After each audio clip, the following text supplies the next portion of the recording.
Мен Самсы ауылының тумасымын. Аты жөнім Жүндібаева Сайлаукөл. 70 жастамын. Өзім екінші топтағы мүгедекпін. Тамыз айының басында блогер Ильяс Сариев деген бір өртенген осы ауылдасымыздың үй әперем көмекке деп сөйткеннен кейін мен үйде балаларым бәрі жан жаққа кеткеннен кейін жалғыз қалғаннан кейін үйім естіп тұрған соң сатсам сата салайын сол үйді деп 8 миллион сұрап едім, 7 миллион ақша берем деп 7 миллионға келістік.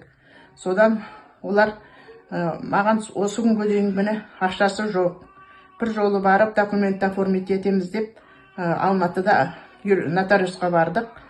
Сонымен сол жерде документтің бәрін жасап қолды қойып бердім. Ол күні ақшамды бермеді, қолыма 2 миллион ақша берді. Соныменен ертең сағат 10-да түседі сіздің ақшаңыз деген. Онда да артынан жүгіріп жүріп әйтеуір сол күні әрең дегенде реті келді. Сонымен жарайды деп кетіп қалдық. Міне содан бері міне мына күнге дейін ақшам жоқ.